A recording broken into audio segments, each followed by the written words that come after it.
The Great Masters of Meereen, as if calling themselves such could make them so. Thousands of years ago, during the height of the Giscari Empire, Meereen was second only to Old Guise in wealth and glory. A paradise by the sea, if one didn't mind the constant clinking of chains and cracking whips. Slaves built Meereen, and on their backs the city rested like a litter.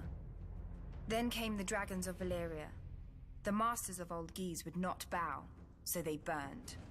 The Valyrians tore down their walls, burned their pyramids to ash, and sowed their fields with salt and skulls. An old slave woman once told me that the Valyrians intended to break the chains of the Giscari slaves, absorbing them into the Valyrian freehold where every man held a vote.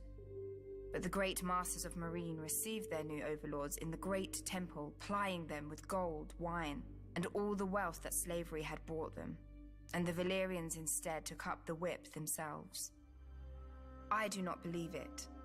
As their empire expanded, the Valyrians needed more and more bodies to feed their mines and colonies, when no wage could ever tempt a free man. The great masters merely accommodated their new customers, staying rich as the Giscari Empire crumbled. After the doom fell on Valyria, the great masters worried for their fortunes. By this time, the Valyrians were their greatest providers and purchasers of slaves. Then the Dothraki horse lords swept out of the plains of Essos, and proved to be as fond of slaving as the dragon lords before them. The great masters grew richer still.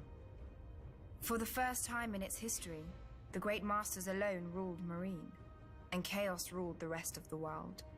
The fighting pits swallowed men who in previous centuries would have filled the ranks of the Valyrian armies. Without these soldiers to maintain order, the wealthy had to buy their own, which the good masters of Astapor were more than willing to sell. If the buyer's nerves still needed calming, the wise masters of Yunkai could sell him further release. The great masters, the good masters, the wise masters, yet none was so great, good, or wise that they recognized our queen for what she was. Her ancestors had destroyed them, then become them. Perhaps they assumed she would bend as easily. But our queen does not bend. She breaks.